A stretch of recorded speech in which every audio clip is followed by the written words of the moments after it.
Os senhores seguramente já ouviram falar de um cientista que costumava dar suas palestras por onde passava. E ele tinha consigo seu motorista particular. E aquele motorista sempre acompanhava as palestras daquele cientista. E de tanto o cientista repetir as suas palestras a cada lugar, o seu motorista, que era uma pessoa de mente muito perspicaz, aguçada, ele conseguiu memorizar toda a palestra. Chegou um ponto em que ele conseguia fazer o discurso até com os cacuetes do cientista. E diz que, passado um tempo, o cientista tinha um compromisso. Não era a época como hoje, onde tudo vai para as telas. Por falar em tela, pode até aliviar a vista do nosso pessoal, se quiser. Obrigado. Tudo hoje vai para as redes sociais, mas naquele então não havia as redes sociais ainda, a internet não era popular como é hoje. Então esse cientista tinha um compromisso de apresentar sua palestra numa cidade e o conheciam pelo nome, pela fama, mas não o conheciam pessoalmente. E ele amanheceu aquele dia com sua garganta inflamada e ele disse: como eu vou fazer? Eu não posso deixar de ir. Não estou conseguindo falar, estou disfônico, e se eu começar a falar vou ficar afônico. E o que eu faço? Aí o seu motorista ouviu quando ele ponderava isso até com a esposa, e o motorista ali já próximo disse assim: doutor, olha, eu acho que eu consigo fazer sua palestra, da maneira como o senhor faz. E o cientista disse: você tem certeza? Ele disse: olha, eu tenho quase absoluta certeza. E o cientista disse: bem, o tempo não me permite aqui, mas então vamos fazer assim, vamos seguir viagem. Você vai fazendo a palestra, eu vou ouvindo. E aí entraram no carro e ele foi dirigindo e fazendo a palestra como se estivesse diante de um auditório. E o cientista atrás ficou encantado, disse: uau! Não é que ele realmente... Quando ele terminou, o cientista quase o aplaudiu. E já estavam se aproximando daquela cidade, o cientista disse: olha, para no posto de gasolina, vamos trocar de uniforme. Eu vi seu uniforme de motorista, você veste meu corpo, tinha mais ou menos o mesmo biotipo, e você chega lá dirigindo, eu chego dirigindo, você chega no banco de trás e entra, e faça a palestra, eu vou sentar lá atrás. E ele disse: tranquilo, o rapaz era bem desenvolvido. E quando chegaram, vieram as pessoas recepcionar e abriram logo a porta de trás e saiu o pseudo-cientista, não perdeu a pose. Saiu com aquela elegância, caminhou seguro, e o genuíno foi estacionar o carro. E ele foi à frente, o introduziram e ele começou a dar a palestra. E o cientista, depois de estacionar o carro, sentou lá atrás e ficou ouvindo e disse: caramba, como ele fala bem. E ele falou com uma desenvoltura. E quando terminou, o auditório explodiu em aplausos, todos de pé. E aí se sentaram, aí veio o mestre de cerimônias e fez algo que nunca tinham feito antes. Pegou o microfone e disse: doutor, o senhor não imagina a honra de tê-lo aqui conosco? E hoje nós temos aqui alguns universitários graduandos que estão nessa área de especialidade e nós prometemos a eles que abriríamos para algumas perguntas. E ele, sem perder a pose, disse: isso não é problema, pois não?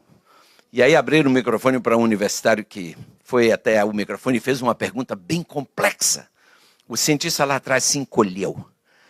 E aqui o pseudo ouviu com aquela calma tranquila, ouviu e disse: meu amigo, a sua pergunta é tão elementar que eu vou deixar o meu motorista responder. Pode responder para ele. Amigos, eu quero dizer aos senhores que eu sei que os senhores têm questões difíceis.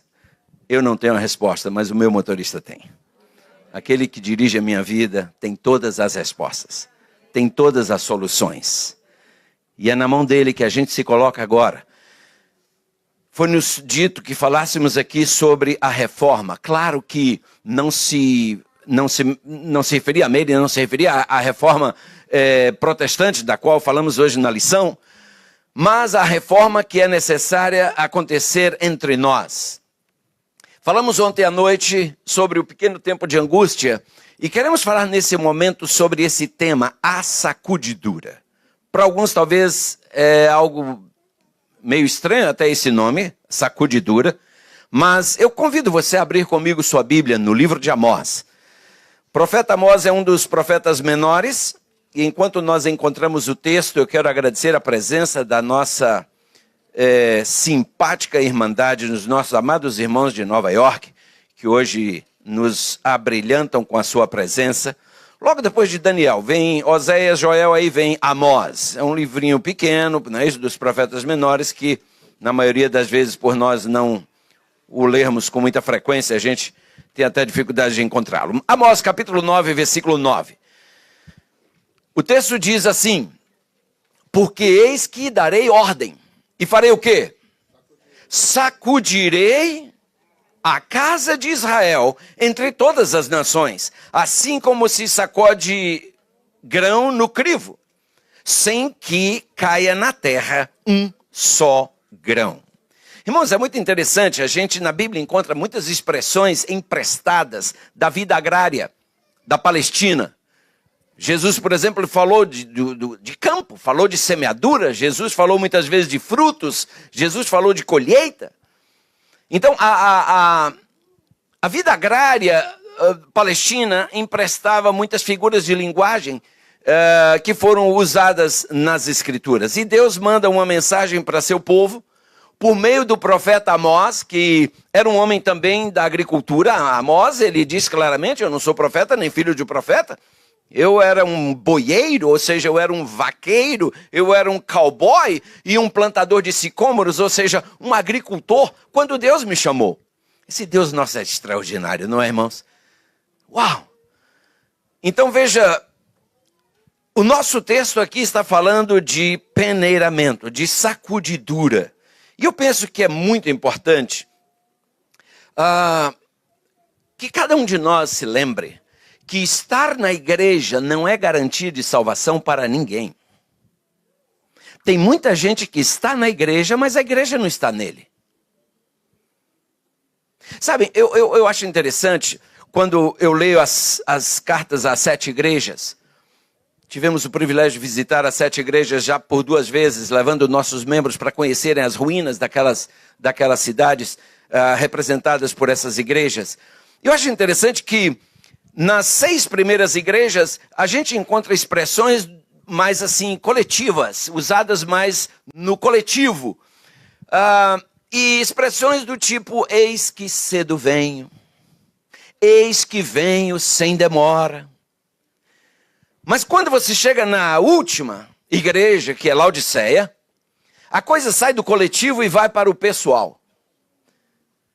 Sai do eis que venho para o estou aqui. Apocalipse 3:20 diz: eis que estou à porta e bato. Se alguém, saiu do coletivo e foi para o pessoal. Se alguém ouvir a minha voz e abrir a porta, aí eu entro. E vou cear com ele. E ele comigo. Irmãos, esse texto em si dá um sermão, dá uma semana de oração. Mas eu quero rapidamente, encapsuladamente, falar rapidamente sobre esse texto. Vejam só. Quem é que bate a porta de alguém? Quem é que toca a campainha? Na sua casa. Você, quando chega, você toca a campainha, Rodolfo? Não! A casa é sua. Você mete a chave e entra. Eu tenho certeza que Paulo não bate a porta quando chega em casa, né? Posso entrar? Claro que não! Então, quando você vê alguém batendo a porta, você passa e já sabe. Ele não pertence, não é de casa, não mora ali. Para estar batendo na porta ou tocando a campainha, é um estranho. E sabe, é exatamente assim como Jesus se aproxima de nós, a princípio, como um estranho. Alguém batendo a porta, pedindo para entrar. Eis que estou à porta e bato. Se alguém ouvir a minha voz e abrir a porta, eu entro. Olha bem, quando você vai para a casa de alguém, você entra. Você agora já não é mais estranho, você agora já é um hóspede. Correto? Você está sendo recebido por aquela casa. E Jesus disse: eu entrarei em sua casa e cearei com ele. Irmãos, na Palestina, esse negócio de cear é impressionante. Nós estávamos numa tenda de um beduíno, a gente tem até algumas fotos. Esse beduíno nos encontrou assim, nos chamou para entrar na sua tenda, uma tenda enorme, toda forrada de tapetes. E aí nos mandou sentar. Irmãos, a gente como brasileiro, então, a gente logo pensa: esse santo quer reza. Esse cara está querendo vender a gente alguma coisa. Mas não é, irmãos. Aquilo é do beduíno. Ele proveu para nós os sofás ali, umas almofadas para a gente sentar. Foi lá dentro e daí a pouco veio com chá. Com uma cortesia assim, um negócio que você diz, gente, mas na Palestina é assim. Então, nota, eles são muito receptivos, muito hospitaleiros. E Jesus diz, eu entrarei em sua casa e cearei com ele. Se eu estou na casa de Rodolfo, ceando com ele, e eu tenho vontade de beber água, o que é que eu faço? Me levanto e vou lá na geladeira do Rodolfo, abro e pego água? É assim que se faz? Claro que não. Rodolfo, você poderia me arranjar um pouquinho de água, por favor? Aí ele vai lá e traz água. Eu quero ir ao banheiro. Eu me levanto e vou ao banheiro? Não, até porque eu nem sei onde é o banheiro. Eu posso ir ao banheiro? Oh, claro. Então notem, ser um hóspede é um privilégio, mas um privilégio cheio de limitações. Correto? Eu sou apenas hóspede. Eu sou um convidado, é mais ou menos como carona. Um dia eu estava fazendo semana de oração em Flórida, e um rapaz foi me levar de um ponto A para o ponto B na Flórida. Sabe como é Flórida? Passarinho voa com a asa e se abana com a outra, de tão quente. É como Texas, a gente morou no Texas 7 anos. Texas tem 2 estações no ano, é verão e inverno. Entende? Os americanos dizem que são 3, hot, hotter and hottest. E aí eu estava no carro daquele moço e começou a chover. Estava abafado, irmãos, o homem não me liga, o heater. Olha, pensa, eu suava que nem tampa de cuscuzeira. Mas eu não falei nada, eu estava de carona, meu. Se eu reclamasse, eu queria dizer, sai então e fica aí na chuva. Carona não reclama, entende? Então é mais ou menos assim, o hóspede, ele fica na dele, porque você é hóspede, fica na sua, não reclama. E tem muita gente que diz, não, eu tenho Jesus no coração. E daí? Se ele é apenas um hóspede? Ele está no seu coração, mas ele não manda coisa nenhuma. Muita gente vai se perder com Jesus no coração. Porque se deu por satisfeito aí. Não, eu já aceitei Jesus. E daí? Porque ele não para o texto aí. Ele diz, eu cearei com ele. E como é que termina agora? Oh, e ele comigo. Ou seja, chega um momento que ele vai dizer, Rodolfo, senta aqui. Agora quem senta aí sou eu. Quem manda aqui agora sou eu. O hóspede agora é você. Eu sou o hospedeiro. Eu sou o dono da sua casa. Eu sou o dono do seu coração. Rodolfo, sai daqui, senta aqui no banco do carona, me dá o volante. Entende? Porque tem muita gente andando com Jesus no banco do carona. Oh, eu tenho Jesus na minha vida. Tá bom, amigo, mas ele vai onde você quer. Ele vai na velocidade que você quer. Ele está na sua vida, mas não manda nada. Você entende? Então, amados, nós precisamos chegar ao ponto de entregar completamente. Isso chama-se cristianismo. Foi por isso que lá na Antioquia, pela primeira vez, decidiram chamar um grupo de homens de cristãos. Porque eles eram tão parecidos com Cristo, tudo que eles faziam, a maneira como falavam, a maneira como vestiam, lembrava Cristo. Não, vamos chamá-los de cristãos.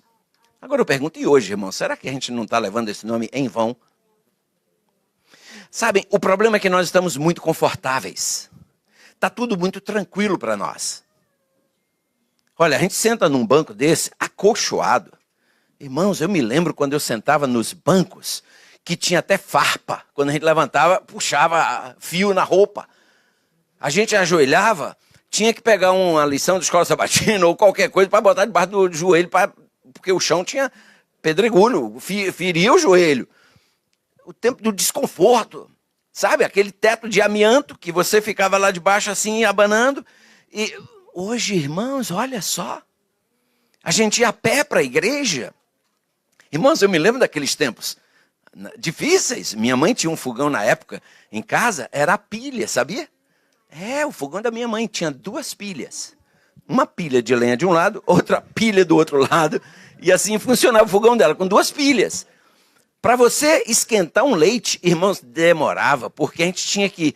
Eu fazia de manhã a nossa cevada para a gente ir para a escola. Então eu e meu irmão levantávamos bem cedo. E eu enfiava ali aquela lenha, era fria a cidade que eu morava. E botava nos gravetos um jornal, riscava lá o fogo e ficava... Quando aquele maldito fogo pegava, a gente já estava tonto de tanto assoprar. Aí tinha uma chapa dessa espessura ainda em cima do fogo lá, a chapa do fogão, até aquela maldita chapa esquentar e a chaleira em cima ferver uma água. E pensa, era difícil, tudo era difícil. Hoje, irmãos, a gente tem tudo no estalar de dedos, tudo acontece. Carro, a gente ia para a igreja a pé, eu me lembro, ontem à noite eu falei aqui, minha mãe ia quarta-feira lá em casa, não se perdia culto. Meu pai viajava muito, então a gente tinha que ir a pé, eu e minha mãe, chovendo, vento trazendo aquela chuva de lado, mãe dobrava assim a sombrinha para frente e a gente ia para a igreja. Mãe chegava lá seca, da cintura para cima, e eu do pescoço para cima, porque eu era pequeno, a sombrinha só protegia o pescoço, a cabeça. E a gente chegava lá na igreja, tinha uma torneira do lado de fora para a gente lavar o pé, e aí calçar o chinelo e entrar na igreja, porque tinha que levar o sapato na mão ou o chinelo, e entrava só quando entrava na igreja que a gente calçava depois de lavar. Era assim, irmão, mas ninguém perdia culto. E o pastor pregava e pregava. Mãe sempre me levava, não tinha desculpa para não ir para a igreja. Hoje, irmãos, nós estamos vivendo um período de analfabetismo. Oh boy! Essa é a vantagem de você ficar na América, que você esquece o português, não aprende inglês, fica no meio do caminho. Analfabetismo bíblico tremendo, irmãos. Nosso povo hoje desconhece Bíblia.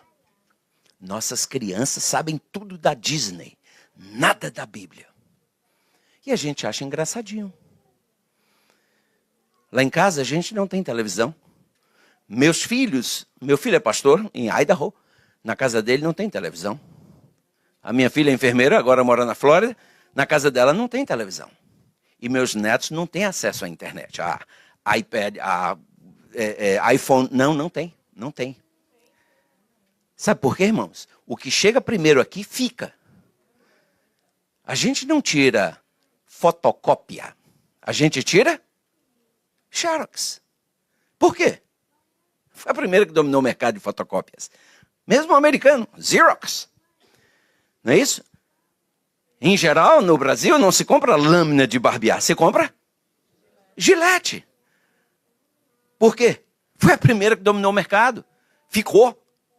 Hoje tem tantas outras marcas, mas todo mundo só fala Gillette, para se referir à lâmina. E assim, ninguém compra palha de aço para lavar louça, compra Bombril. Foi a primeira que dominou o mercado. Então, o que chega primeiro fica. Faz uma lavagem cerebral e fica. A minha pergunta é, o que é que está chegando primeiro na cabeça de seus meninos? Irmãos, hoje é cool dar para o menino um celular. A minha pergunta é, para quê? Para quê? Ou porque ele precisa para se comunicar. Eu passei minha infância sem celular, não me comunicar com meus pais, nunca morri. E estou aqui. Por que meu filho vai morrer, meu neto vai morrer? Vai não tem. Escuta, irmãos, é que nós hoje somos covardes. Nós temos uma dívida com nossos filhos. Nós não damos a eles atenção. Não temos tempo para eles. E tentamos comprá-los, dando a eles tudo o que eles pedem. Mas o que eles estão clamando é seu tempo. Sua atenção. Tem muita criança hoje rebelde, porque só quer sua atenção. A rebeldia dela toda é para te chamar a atenção. Mesmo que seja para apanhar. Ela está disposta a apanhar desde que ela saia da invisibilidade. Agora saiu a palavra. Tem muita criança invisível. Ninguém me nota. Aí ele usa droga para que alguém note. Ele pinta o cabelo de vermelho para que alguém o note. Para que alguém o veja. Ele mete uma tatuagem no meio da cara para que você diga, ô meu filho, você me viu, pai? Funcionou, valeu. Você está entendendo? Tem esposas padecendo de carência emocional dentro da igreja, queridos. Ontem falamos rapidamente sobre isso aqui. No Bible Belt, aqui nos Estados Unidos, o senhor sabe, o cinturão da Bíblia, o índice de divórcios é tão grande quanto no resto do país. Por quê? Porque nós vamos à igreja, estamos expostos à pregação, mas saímos e nada muda.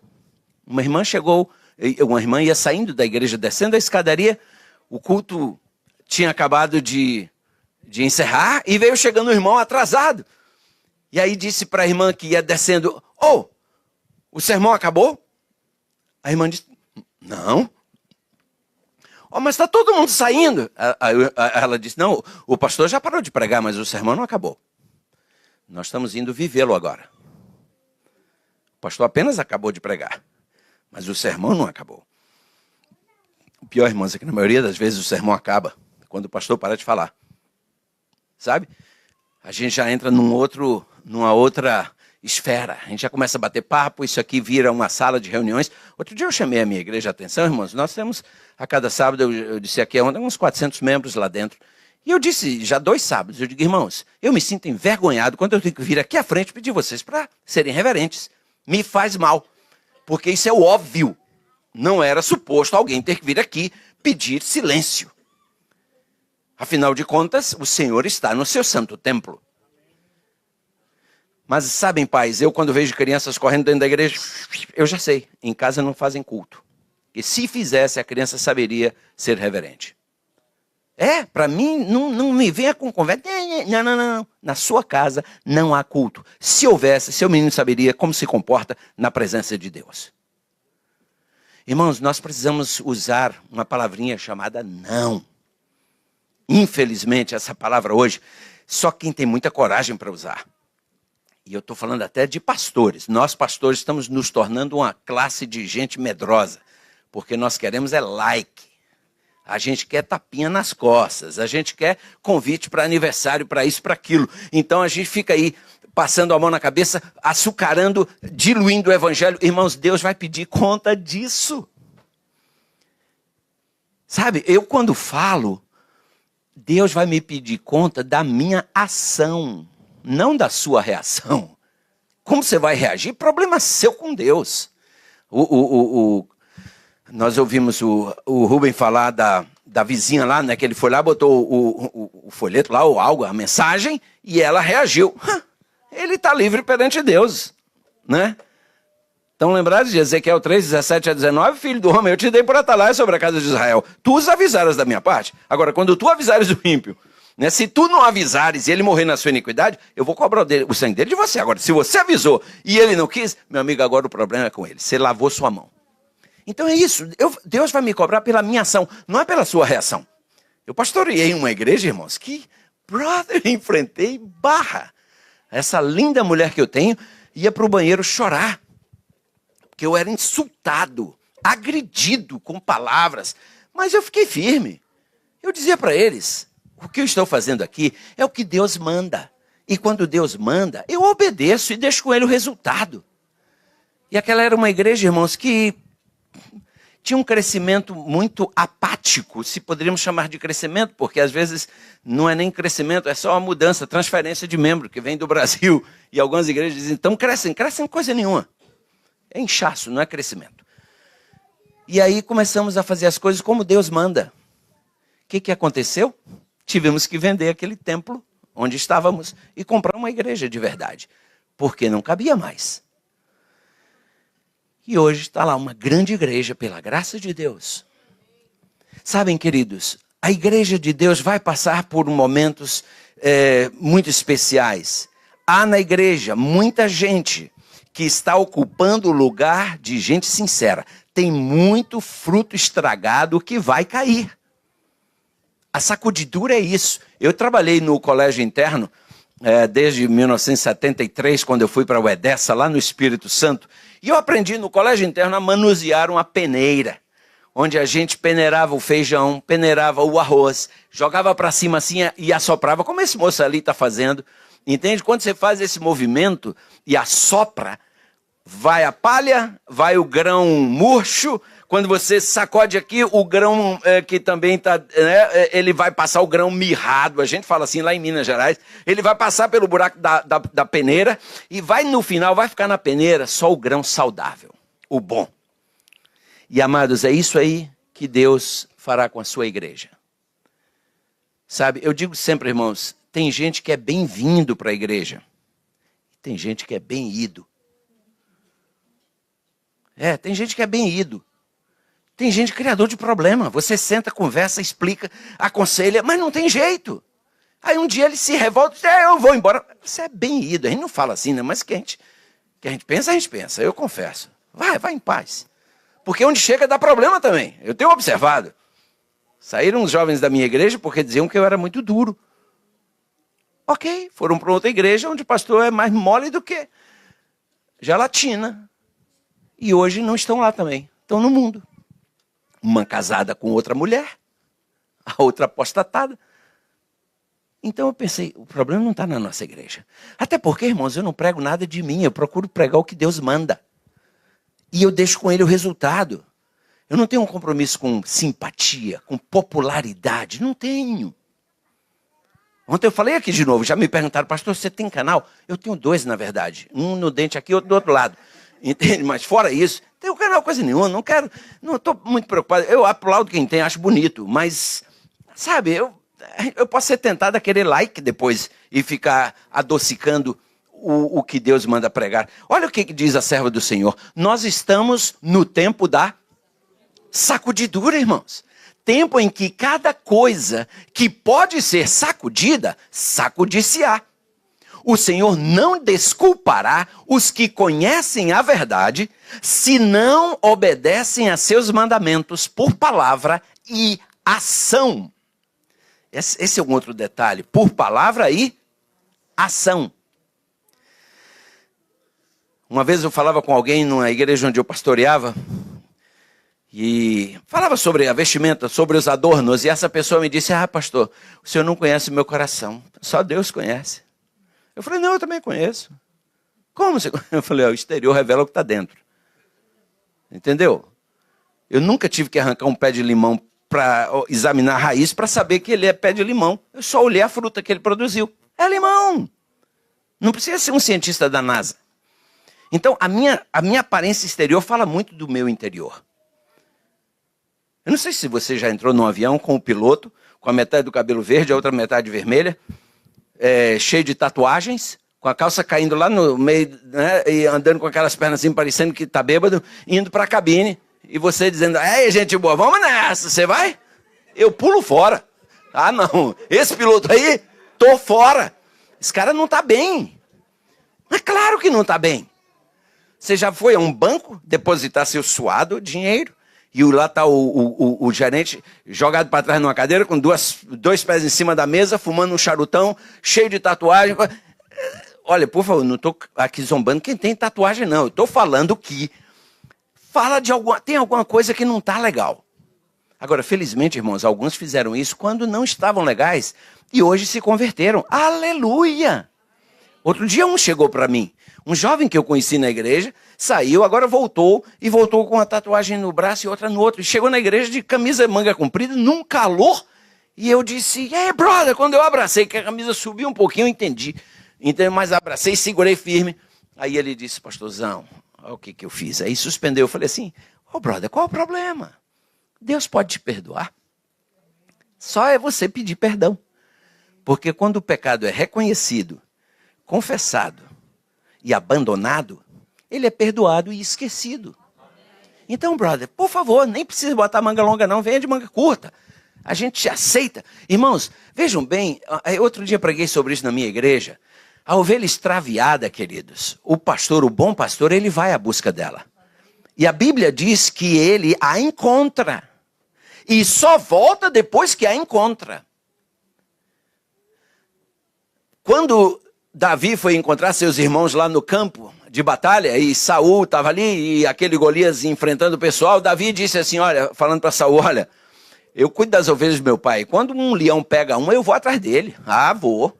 Peraí, essa ovelha não é sua não, devolve. E Davi disse, dou nele de pau, e se ele vier, eu mato também. Agora eu fico imaginando, irmãos, quando uma ovelha sai da boca de um leão, ela não sai lisinha não, ela sai com alguns arranhões, com algumas cicatrizes. Ele tomava ovelha de urso. Imagina uma patada de um urso, aquelas unhonas que ele tem.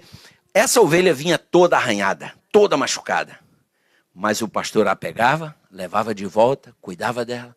Algumas das nossas ovelhas têm saído, irmãos, e vão voltar arranhadas. Vão voltar com cicatrizes que nunca mais vão sair. Mas nós temos que amá-las. A despeito das cicatrizes. Eu não vou aceitar o comportamento dela. Aquele comportamento seu lá fora que provocou essas cicatrizes tem que ficar lá fora. Agora você não, você é amado. Eu tenho estudado a Bíblia com um garoto que eu conheci, hoje é um homem, que ele já fez cirurgia, mudou de sexo, mudou o nome, já documento, mudou tudo, e ele disse que agora ele é mulher, mas para mim eu só chamo ele de man. What's up, man? Eu só converso com ele assim, não vem aquele negócio de mulher, não cola que eu te conheço. E eu dou estudo para ele, irmãos, com todo carinho. Tenho um respeito por ele muito grande, amo aquele menino. E ele estuda concentrado, ele faz perguntas inteligentes com o seu cabelo. Irmãos, eu já disse na minha igreja, irmãos, o dia que esse menino voltar aqui, se um de vocês não tratarem bem esse menino, eu pego você pelo pescoço. Porque a gente faz assim, irmãos, às vezes. Quando vem, a gente dá uma de o irmão do filho pródigo. Porque na parábola todo mundo pega no pé do que saiu. Ninguém lembra do apostatado que estava dentro de casa. Um se perdeu fora, ou estava perdido dentro. E hoje muitos de nós estamos perdidos aqui dentro. Mas só porque estamos aqui dentro, nos julgamos superiores aos que estão lá fora. O que está lá fora, pelo menos, foi autêntico. Foi lá, descobriu que fez besteira e voltou. Eu acho que alguns de nós fizemos isso. Entende? Então, amados, Deus irá preparar a sua igreja, porque lá fora, irmãos, tem um exército enorme. A igreja invisível está lá fora, esperando para vir. Mas não veio ainda, sabe por quê? Se viesse, desapontaria. E diria, gente, eu pensei que era aqui. Então Deus vai dar uma peneirada. Escutem, e vai começar no ministério. Irmão, ser pastor não é tarefa fácil. Eu sempre falo para meu filho, filhão, seja fiel ao que você conhece. Pregue o que você tem que pregar. Doa a quem doer. Ninguém faz isso por prazer, irmão. Ninguém tem prazer de machucar ninguém. E eu sempre digo, se o que eu pregar te machucou, se a minha maneira de falar te machucou, me perdoe. Mas se a mensagem te machucou, você está bem machucado. E não vou te pedir perdão por isso, nem desculpa. A mensagem tem o direito de te machucar, eu não. Agora, acontece que às vezes quando a gente prega, aí por tabela a gente acaba... Uma vez uma pessoa reclamou comigo de algo que eu preguei, eu falei, amigão, eu só sou o carteiro, eu só trouxe a mensagem, vai reclamar com quem escreveu. Não é justo eu bater no meu carteiro quando ele me traz uma mensagem que um parente meu morreu. A culpa não é dele. Ele só está trazendo a mensagem. E nossa missão nesse mundo, queridos, é tão sublime que o diabo vai fazer de tudo para atrapalhar. Ele vai trazer para dentro de nós pessoas com um espírito divisionista, de causar divisão. Hoje, irmãos, tá na moda as pessoas serem rebeldes. Infelizmente hoje, com o advento aí das redes sociais, o pessoal, tem muito teólogo de internet hoje. O pessoal está se tornando expert em tudo. Tem médico de internet, tem de tudo. E aí o pessoal entra com umas ideias meio capciosas. Outro dia um rapaz chegou de um outro país e aí vinha namorar uma menina da minha igreja. Eles se comunicaram via internet, ele lá no país dele, que também é o país de origem dela. E aí ela me disse, pastor, tá vendo esse rapazinho ali? Eu falei, sim, a gente está conversando pela internet, ele veio aí, está interessado em casar comigo. O que o senhor acha? Eu falei, por enquanto não acho nada, eu nem conheço o rapaz. Ela disse, dá uma olhada, pastor, porque eu quero ouvir sua opinião. Eu falei, tá bom. E o rapazinho ficou por ali, e aí depois chegou perto de mim, e aí, pastor, tudo bem? Eu falei, tudo bem. Eu queria que o senhor me desse sua opinião sobre isso aqui. Tirou um pendrive e me deu. Eu queria ouvir sua opinião sobre isso aqui. Aí eu disse, o que é isso aqui? Não, eu queria que o senhor abrisse para depois... Eu falei, não, mas você já sabe o que é, não sabe? Eu sei. Eu falei, então pronto, me adianta, o que é isso aqui? Não, é um assunto sobre a Trindade e tal, e sobre o Espírito Santo, se o Espírito Santo é Deus e se não é. Eu falei, meu amigo, vá procurar o que fazer. Fica com o seu negócio, entendeu? Porque eu tenho o que fazer. Eu tenho certeza que você já sabe muito bem o que está aí dentro e você conhece a verdade. Eu realmente sabia, mas depois que eu vi isso aqui, eu falei, tá aí, o diabo já fez o que ele queria. Fisgou você na dúvida. E agora você quer que ele me fisgue? Falei, não, amigão, não vou nem olhar, porque você sabe muito bem. E você está entrando em terreno que não há um claro assim, diz o Senhor. Isso é especulação. Isso agora está na moda. E aí a reação dele já me mostrou realmente qual era a posição dele. E eu falei para a moça, sai fora, esse cara é problema. E ela realmente obedeceu, tirou o corpo de fora. E casou-se muito bem depois, e esse moço depois a gente foi ver que de fato era um emissário do diabo. Irmãos, a minha Bíblia diz assim, Tiago capítulo 3, a partir do versículo... aqui está, versículo 14. Tiago 3,14 diz assim: mas se tendes amarga inveja e sentimento faccioso em vosso coração, não vos glorieis, nem mintais contra a verdade. Essa não é a sabedoria que vem do alto, mas é terrena, animal e diabólica. Porque, estou lendo do Tiago 3,16, porque onde há inveja e espírito faccioso, ou seja, que promove facções, correto? Divisões, aí há perturbação e toda obra perversa. Mas a sabedoria que vem do alto é primeiramente pura, depois pacífica, moderada, tratável, cheia de misericórdia e de bons frutos, sem parcialidade e sem hipocrisia. Irmãos, notem, nós temos esse pensamento aqui que me chama muito a atenção. Na ausência de perseguição, olha isso aqui, irmãos. Na ausência de perseguição, tem entrado para nossas fileiras homens que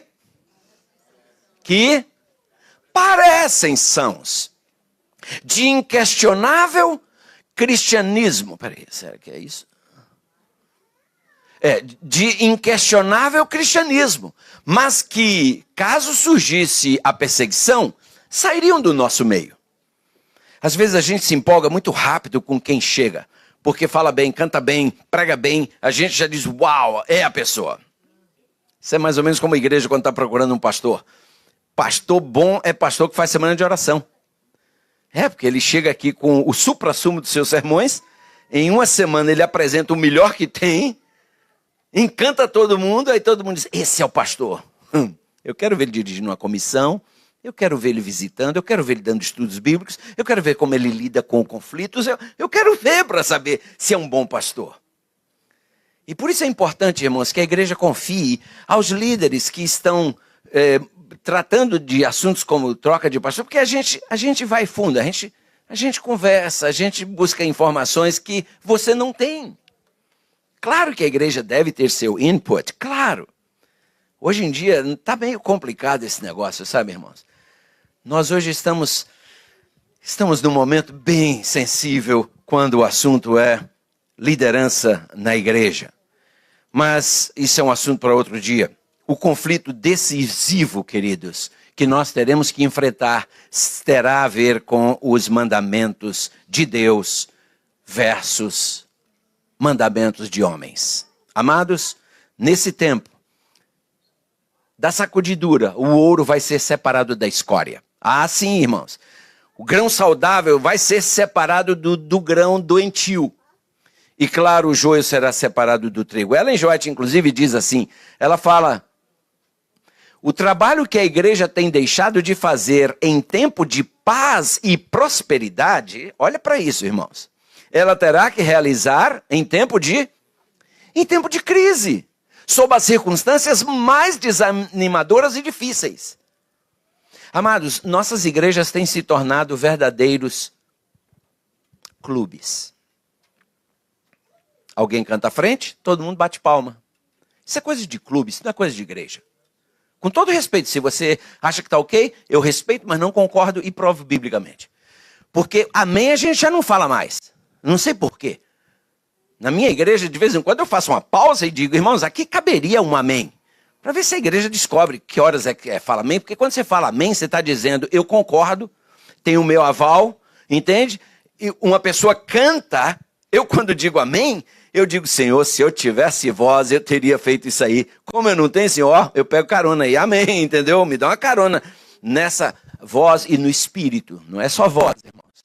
Porque tem que viver o que canta. Sabe? Não é só voz, não é só tocar bem.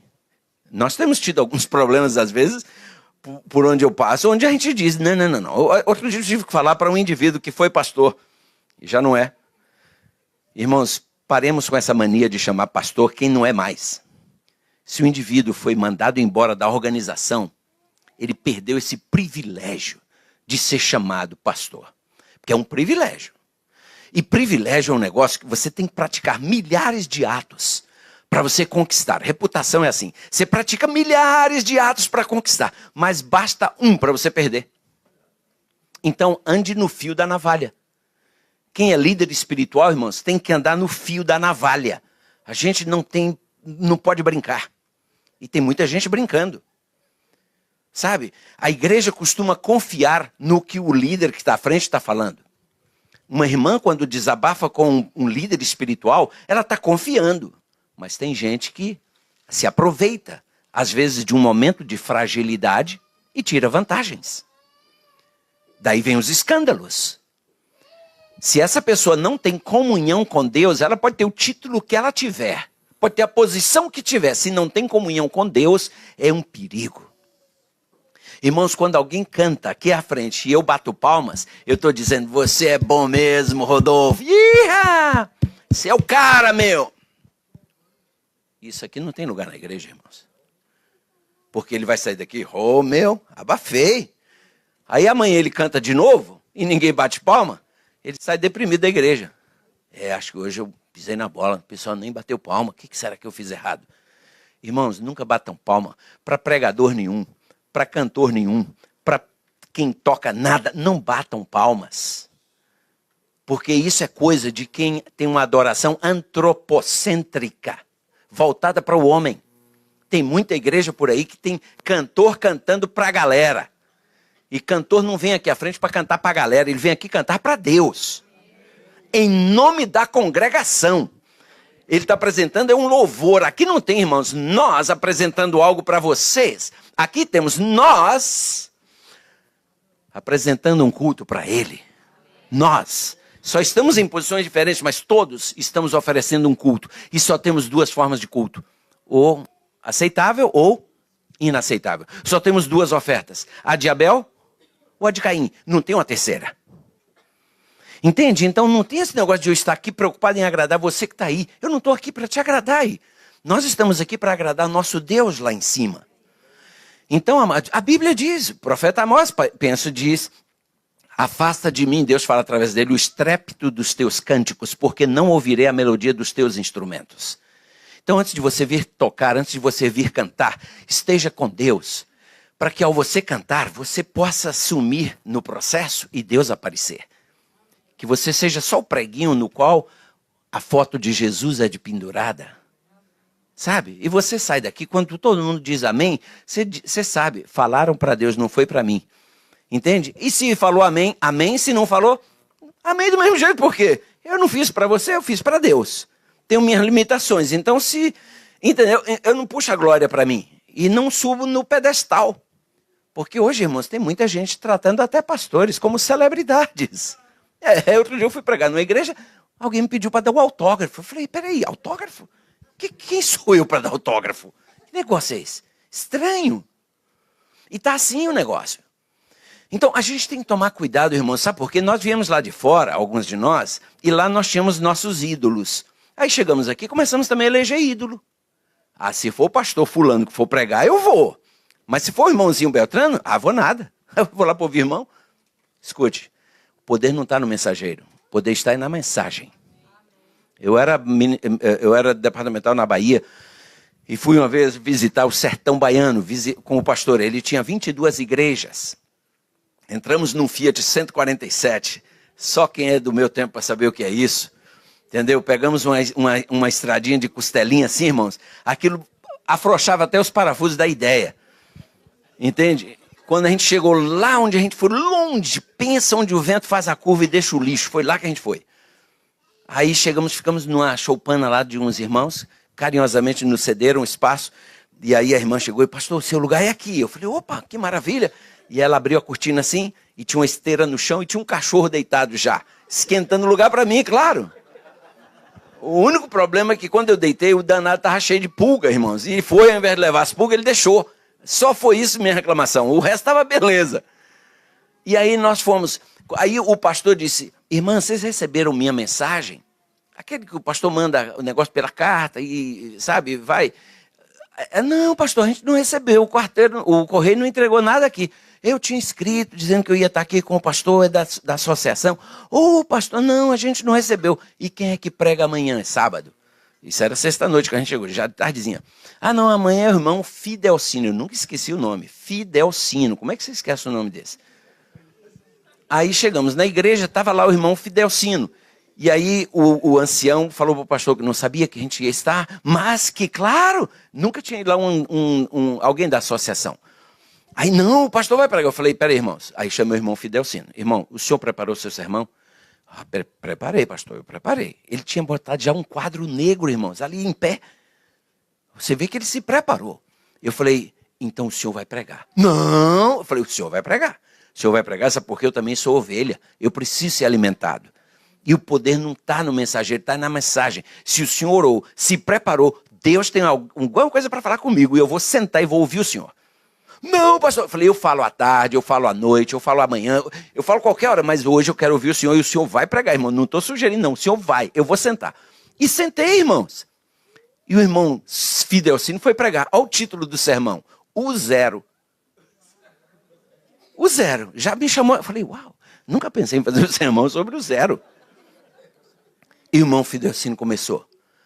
E aí ele começou, irmãos, a gente, né, procura correr atrás das coisas. E E ele foi no quadro negro, fez um zero bem grande assim. Fez um zerão assim.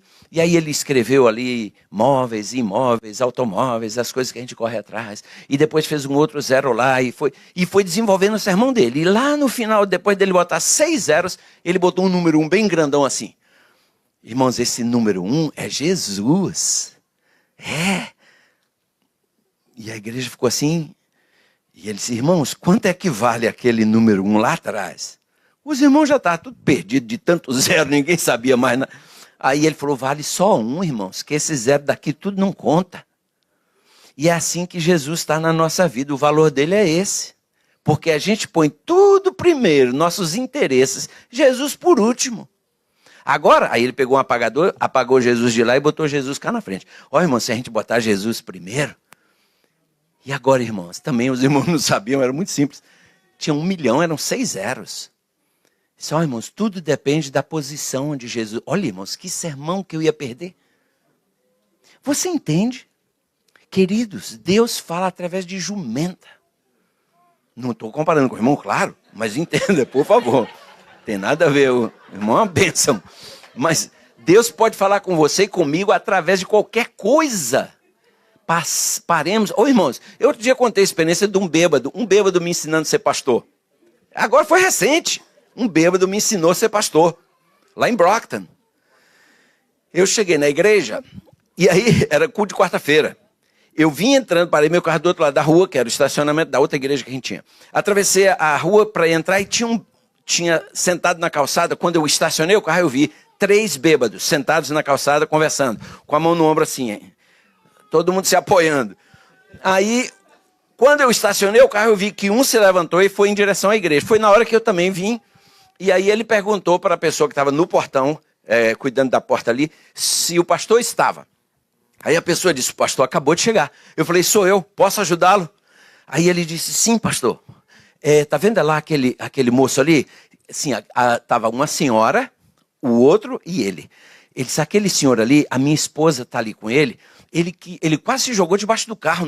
Eu e minha esposa seguramos para ele não se jogar. Ele queria suicidar. Ele está com um problema sério. A gente estava ali tentando acalmá-lo, mas eu tenho que ir com a minha esposa. E o bafo de álcool, irmão, estava forte. Ele disse, o senhor poderia dar uma atenção a ele? Eu falei, mas é claro, claro. Aí, estava mais de meia hora antes do culto. Eu falei, não, mas é óbvio, vamos lá. Vamos lá conversar com ele, olha só. Aí botei a mão no nome dele e falei, vamos nós dois. Aí ele me parou. Pastor, não era melhor a gente orar antes? Olha o bêbado me ensinando a ser pastor. Falei, é mesmo, vamos orar. Aí oramos. O bêbado me deu uma lição, irmão. Aí fomos lá. Aí ele falou para a esposa, pode deixar agora, tá com o pastor aqui. Pastor, depois eu apareço aí. Eu falei, beleza. Porque tem uma loja de vender bebidas não muito distante de onde era a nossa igreja. Até por isso que vem cair tudo ali. Aí eu sentei com esse moço ali na calçada e comecei a conversar. Realmente ele estava muito deprimido. E eu falei com ele, vamos continuar a conversa lá dentro? É mais confortável. Aí ele disse, você acha? Eu falei, acho, bora. Aí ajudei a levantar e levei lá para dentro, para a sala pastoral. E falei com o pessoal, toca o louvor, vai aí, depois eu entro para pregar. Conversei demoradamente com aquele moço, irmãos. Ele chorou, a esposa o havia abandonado, por isso que ele queria suicidar. Mas notem, um outro bêbado me ensinando. Aí passadas umas semanas me aparece aquele outro bêbado. Lá na igreja com uma garrafa dentro de um brown paper, né, um saquinho de papel. entrou me procurando. Aí eu vim para atender, ele estava ele com aquela garrafa. Aí ele chegou, hey, my pastor. Eu falei, what's up? Quase que eu falei, you are my pastor. Aí abracei e tal, e aí eu falei com ele, bora, vamos entrar. Você hoje vai assistir o culto, eu vou pregar. Não posso. Falei, por que não pode? Aqui. Falei, joga fora e entra. Não posso. Outro dia eu venho, sem ela, eu entro. E acabou, não consegui convencer. Ele não entrou mesmo, não. Ele preferiu ficar com ela. Entende? E saiu. Mas, sabe, irmãos, há 1000 maneiras de a gente alcançar essas pessoas. O que nós, como igreja, estamos precisando fazer é descer do pedestal para o nível dessa gente. Gente boa. Estávamos ensaiando o coral um dia, entra um senhor, senta lá atrás. A igreja estava vazia, o coral estava lá na frente, e quando um dos diáconos viu, fez assim para mim. Ali a área que a gente estava era a área mais perigosa. Brockton é a 6ª cidade mais perigosa de Massachusetts. No nosso parking lot a gente já morreu ali. Então aí fizeram assim para mim, eu olhei e estava lá o cidadão. Aí eu fui em direção a ele. Cheguei e falei assim, what's up, man? Hey, how are you? Eu falei, hey. Aí começamos a conversar. Eu disse, olha, eu sou o pastor. Ele disse, eu estou incomodando. Eu falei, não, pelo contrário. Por favor, posso sentar ao seu lado? Ele disse, claro. Aí sentei. E começamos a conversar.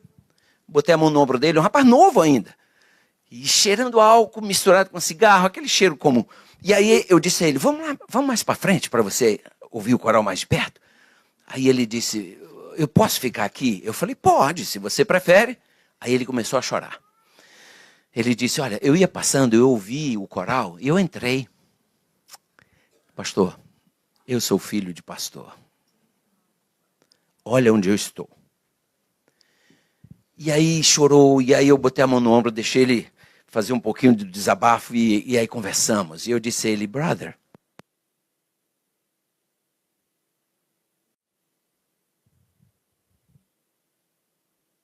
que aqui a gente usa a bateria do Paraguai, que acaba rápido.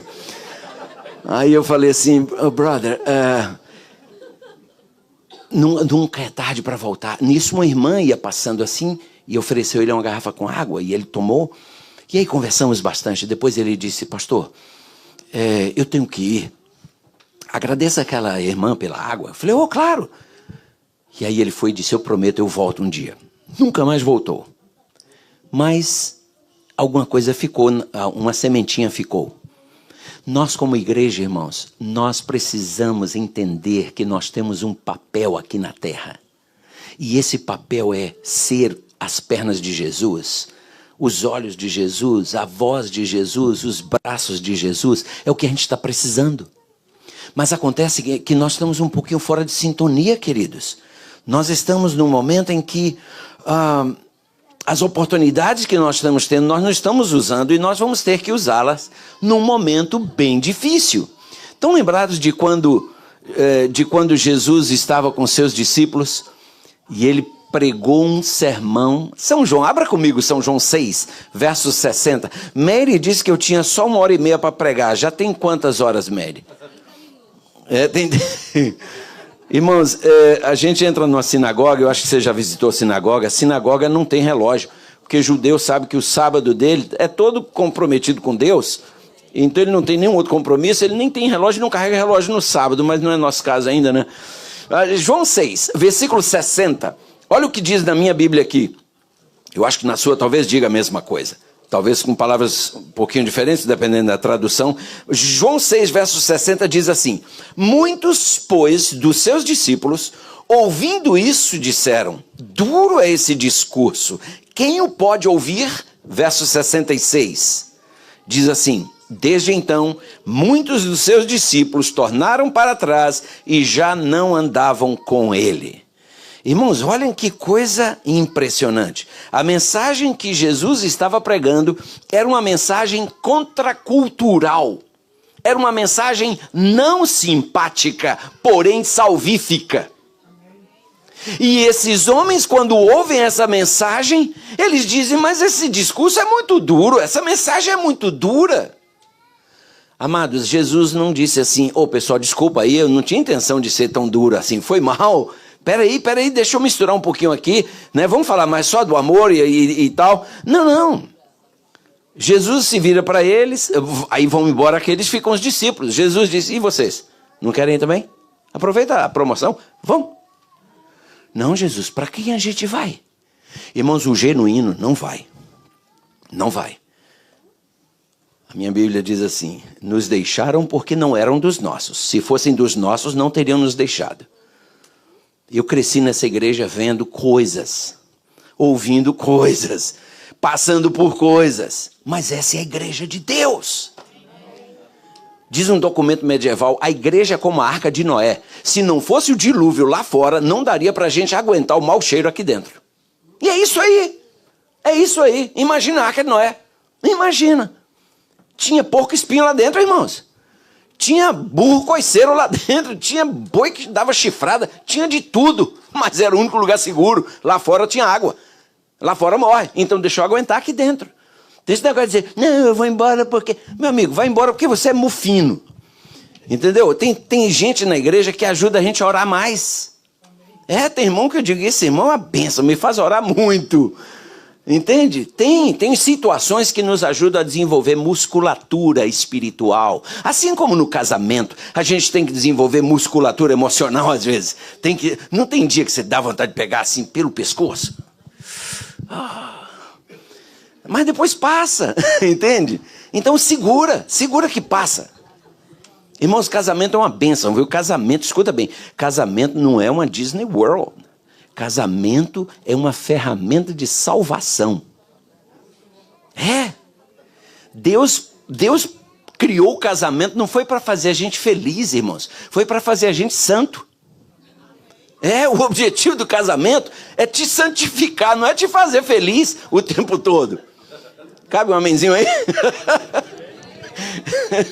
Mas sabe, a verdade é essa, queridos, que Jesus estava pregando uma mensagem e aqueles homens dizem o que ele está ensinando, isso aí é a versão linguagem de hoje, o que ele ensina é muito difícil, quem pode aceitar isso? Tem muita gente hoje assim, irmãos, querendo promoção nas disciplinas, nos princípios, não tem liquidação, irmão, não dá para dar liquidação. Minha igreja, irmãos, ainda reúne a comissão para disciplinar, e disciplina muita gente. E o nosso pessoal sabe, não brinca não, que a gente reúne. E quando a gente disciplina, a gente senta e diz, seu nome será riscado do livro do céu. Se isso para você não é nada, estou mais preocupado com você do que nunca. Porque a gente visita, a gente aconselha, a gente ora, mas a gente chega. Você não vai mais sujar o nome da igreja, você vai sujar só seu nome, porque do nome da igreja você está arriscado. É simpático isso? Não, não é não. Agora, cada vez que a gente disciplina alguém na nossa igreja, irmãos, a gente traz à frente. No business meeting, a gente convida à frente. E eu convido os anciãos para a gente ajoelhar à volta e orar por aquela pessoa. E eu sempre digo à minha igreja, olha, eu amo muito meus filhos, mas quando um estava doente, eu amava muito mais. E essa pessoa agora precisa do nosso amor mais do que nunca. E eu vou estar agora à porta para despedir de vocês. E ela vai estar comigo, ele vai estar ao meu lado. E você vai passar e vai prometer genuinamente perante Deus, orar por ele, orar por ela. E outro assunto que nós tratamos aqui, se alguém falar dessa porta para fora, vai ser disciplinado por ter a língua grande. Porque aqui é o lugar de você tirar dúvidas, aqui é o lugar de fazer perguntas, aqui é o lugar de você falar o que se tiver que falar. Passou daquela porta, não se fala mais no assunto. Morreu. Porque, infelizmente, irmãos, tem muita gente que quando morrer, vai o corpo num fusca e a língua numa carreta.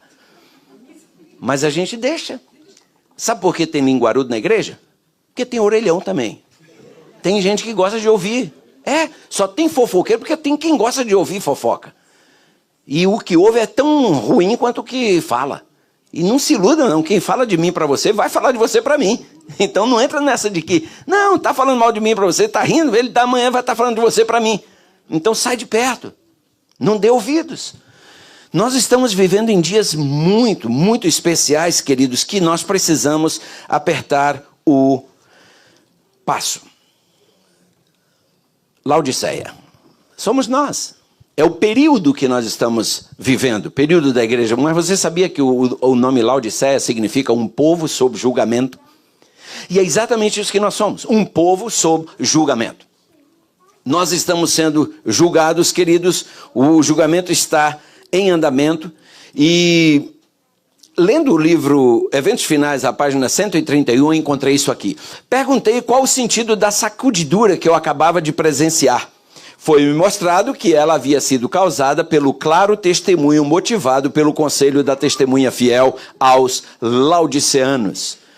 Irmãos, alguns Alguns não suportarão o claro e direto testemunho endereçado a Laodiceia e vão reagir opondo-se a ele, o que causará, claro, a sacudidura entre os filhos de Deus. Tem muita gente que está rejeitando a mensagem. E sob a inspiração divina, Tiago dedicou um capítulo inteiro, já que nós falamos sobre pessoas que têm a língua grande. Capítulo 3 de Tiago, irmãos, vale a pena ler de vez em quando. De vez em quando eu dou uma lida, me dói, mas eu tenho que ler. Tiago ali fala sobre a língua. Ontem eu comentava aqui, né, de uma irmã, sem maldade, irmãos. Eu era uma irmã que a gente tinha um relacionamento muito bom, muito saudável, mas um dia ela falou para mim: pastor, se você não comesse carne, você seria perfeito. Eu pensei, como é que essa irmã sabe que eu como carne? E se eu como carne? Ela nunca comeu na minha casa. Nunca almocei com ela em lugar nenhum. De onde ela tirou isso? Pensei comigo.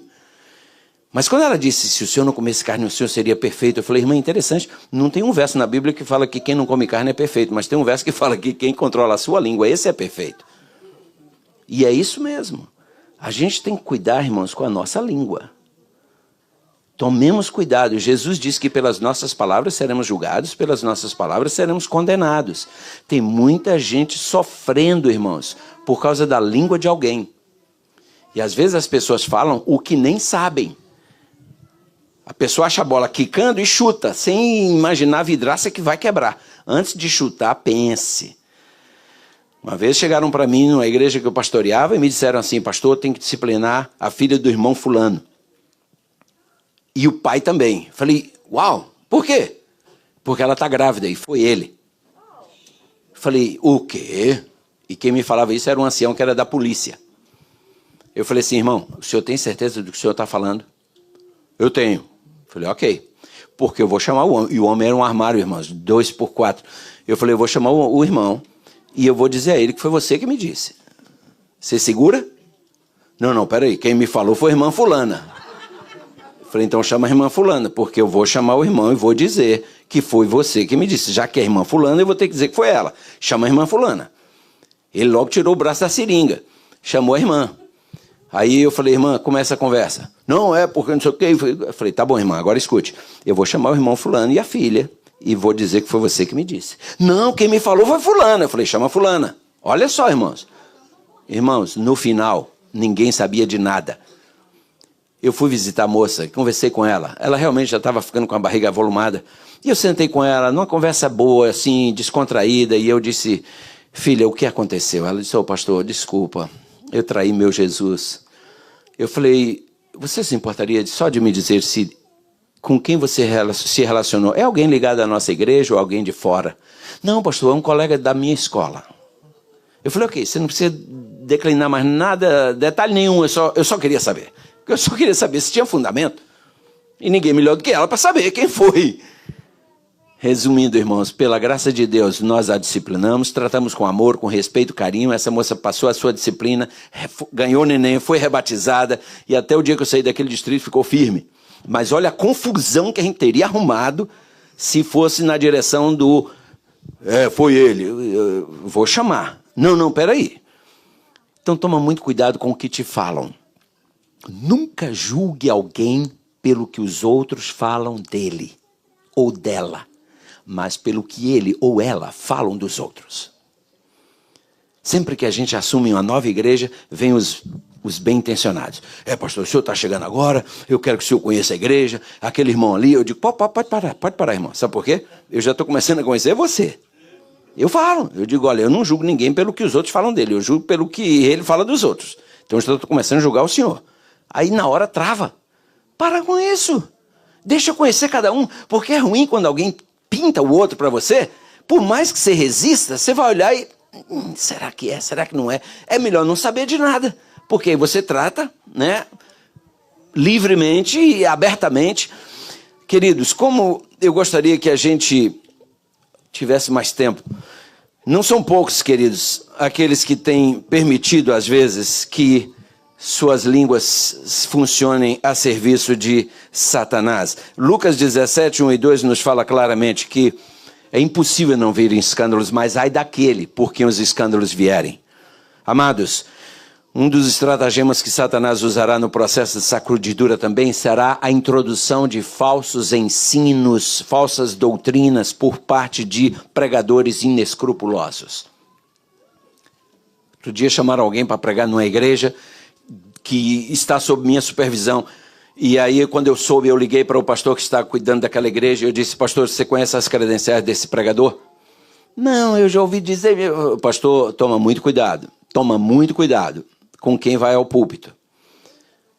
Como eu dizia outro dia de um ex-pastor, que ele ia participar de um evento na minha igreja. Quando eu soube, eu disse, não, ele não, pode tirar. E aí, a pessoa que estava organizando o programa, que nem era da minha igreja, estava só pedindo para usar o nosso templo, foi a ele e disse, olha, o pastor Marcos disse que você não participa lá.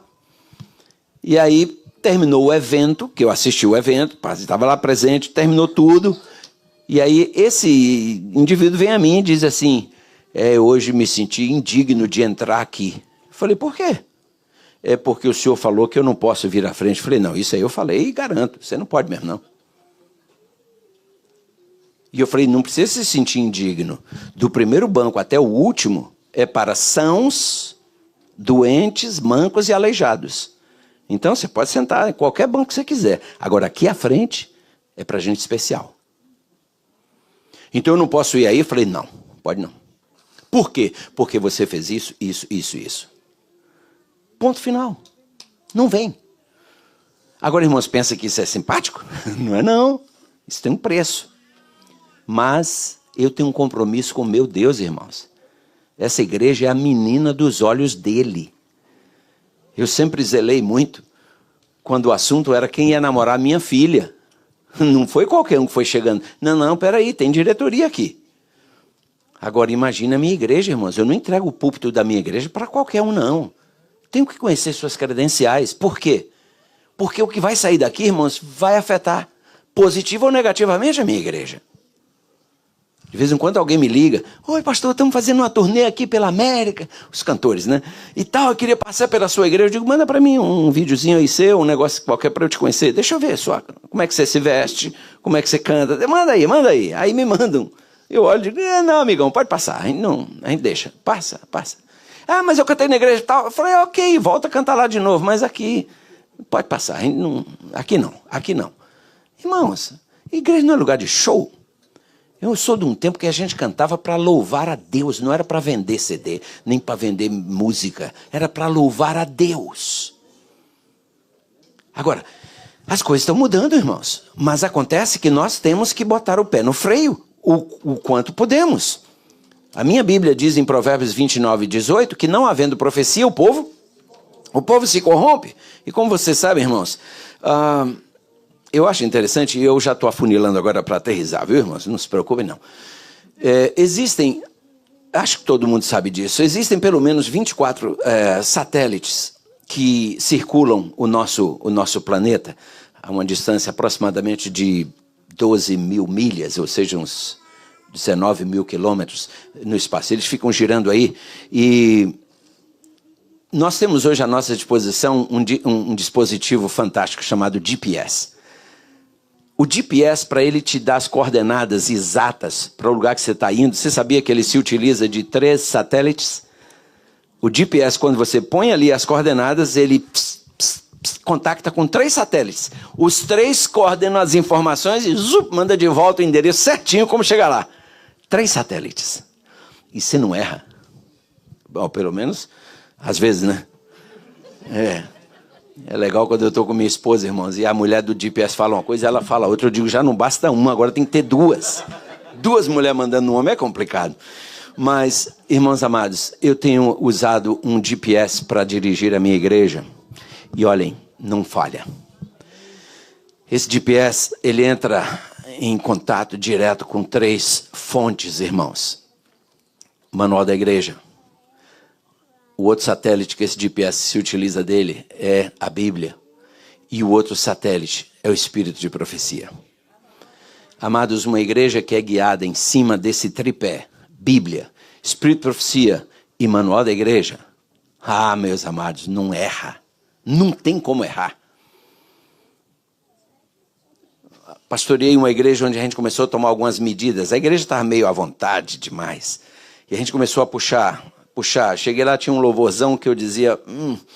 E na hora do louvor eu não cantava. Eu ficava sentado esperando terminar aquela confusão. E aí o rapaz do louvor dizia assim, pastor, por que o senhor não louva conosco? Eu falei, irmãzinho, é melhor não te falar, você vai ficar ofendido. Não, eu quero saber. Eu falei, é melhor não te falar. Não, eu quero saber. Eu falei, tá bom, já que você quer. Sabe por que eu não louvo com vocês? Porque vocês não louvam a Deus aqui, vocês insultam a Deus. Ou como é que o senhor fala um negócio desse? Eu falei, como é que eu falo? Simples. Aí comecei a apontar as evidências. Então eu disse, não vou me juntar a vocês nesse insulto. Bom, irmãos, com o tempo, pela graça de Deus, aquele insulto foi transformado em adoração. Aquela igreja ficava meio high na hora daquele negócio, e eu pensei, gente, o que é isso? E eu falei, peraí, aí eu disse, irmãos, nós somos adventistas ou o que é isso? Pastor, aqui é América. Eu falei, eu estou vindo de Boston, de Massachusetts, não estou chegando do Brasil hoje. Então essa conversinha de vocês aí não cola, não. Eu estou vindo da América, onde, pela graça de Deus, na minha igreja lá, batizamos 332 almas. Sem essa fusaca toda aqui, sem esse negócio. E outra, falando nisso, esse estilo de vocês aí, quantas almas vocês têm batizado aqui? O ano que a gente batizou mais foi 6 almas. 6 almas. E essa rapaziada que toca aí na banda, quantos deles são adventistas? Nenhum. Falei, não é legal isso? Um adventista, quando deixa de viver à altura dos princípios, perde o privilégio de ir à frente. Chama-se disciplina. Então, um adventista que não vive à altura dos princípios não pode ir à frente. Um não adventista pode. Mas é que tá bom. E aí muda-se o sacerdote, vamos mudar as leis agora, né? Começamos a tomar umas medidas e fomos. Primeira reunião que eu tive com os anciãos, eram 6. Eu falei algumas coisas, 4 deles ficavam assim. E 2 ficavam assim. Aí eu falei com minha mulher em casa, filha, dos 6 anciãos, 2 vão ficar comigo, 4 vão voar. E eu comecei a coxar. Aí um dia um deles chegou para mim e disse, pastor, a igreja está muito descontente com seus sermões. Eu falei, é mesmo? Eu falei, por que a igreja não me falou isso? O senhor sabe como as pessoas são. Elas são falsas, falam por trás. Eu falei, eu não trabalho com gente falsa, não. Elas vão ter que falar para mim. Vou convocar uma reunião, domingo. Assim, ele não esperava. Falei, domingo, eu quero a igreja aí. Sábado eu falei, irmãos, eu quero todos os senhores aqui amanhã para uma reunião, um business meeting. Eu preciso de todo mundo. Por favor, não faltem. Eu estava chegando e a igreja estava lotada. E eu já tinha pregado lá uns 2 meses ou 3. Falei, irmãos, eu ouvi dizer que os senhores estão descontentes com as mensagens que eu tenho pregado aqui. Eu quero que os senhores me deem os motivos do seu descontentamento. Vamos lá. Quem é o primeiro? O bonitão que falou não apareceu. E era um ancião. Não apareceu. Pensei, aí tem coisa. Bora, irmãos. Ninguém falava nada. Olha, escuta, essa reunião só vai terminar hoje depois que vocês falarem. Porque eu não gosto de conversinha por trás. Comigo será sempre assim. Respeitosamente, mas frente a frente, honestamente. Shortcut, bora? Aí uma irmã lá atrás levantou a mão. Pastor, eu não sei o que estão falando aí, mas uma coisa eu quero que o senhor saiba. Eu estava decidida a sair dessa igreja porque a coisa aqui está muito liberal. Agora que o senhor chegou, pastor, eu já estou repensando, eu vou ficar por aqui. Aí um outro levantou a mão. O senhor, irmão, pastor, eu já estava com mala pronta. Ele tinha documento, ele e a família, estava com mala pronta. Eu ia com minha família toda para São Paulo, ia embora, porque eu não ia perder meus filhos aqui dentro. Eu estava indo embora. Mas agora, já falei com minha mulher, vamos esperar um pouco mais. E não foram para São Paulo. Um outro lá, pastor, já tinha pedido minha carta para transferência. E assim foi. Aí eu pensei, eu já sei o único hipócrita que tem nessa igreja. Entende? E depois fui fazer uma visita, porque a esposa dele foi a única que deu um chilique lá na reunião. Aí eu dei uma apertadinha nela assim, que todo mundo viu, e depois falei com minha mulher, vamos lá visitar. Cheguei, pastor, o senhor falou comigo daquele jeito na frente de todo mundo. Eu falei, quantas vezes a senhora dá aquele chilique, eu vou falar igual. Então a senhora se comporte. Entendeu? Isso chama-se psicologia de grupo. A senhora vem querer reagir daquela maneira em grupo, alguém tem que saber quem é que manda. Entende? E eu não tenho dificuldade com isso não, irmão. Entende? A senhora baixa a sua bola. Quando a senhora for falar, a senhora pede a palavra, não levanta já gritando, que a coisa vai funcionar melhor. Irmãos, Deus é Deus. Deixa Deus ser Deus. Deixa Deus guiar a sua igreja. Não queira inventar. O problema nosso hoje é que nós estamos com muitas invencionices. Sabe, um chega, eu acho. Irmão, você não tem que achar nada. Deus já achou tudo. Está tudo achado. Então não tem lugar para achismo aqui. O que você acha não vai somar, porque já está achado. É só a gente fazer o que Deus já achou e mandou a gente fazer. Amados, não nos esqueçamos, essa igreja está pregando o evangelho no mundo inteiro. Nós somos quase mais católicos do que a igreja católica. Pregamos o evangelho hoje em 215 países das 238 nações reconhecidas pela ONU. Esse número às vezes varia um pouquinho, mas pregamos o evangelho. Outro dia alguém dizia: pastor, vocês acreditam no dom de línguas? Vocês têm um dom de línguas na igreja adventista? Eu falei: claro, irmãos, nós somos a igreja com o maior dom de línguas que eu conheço.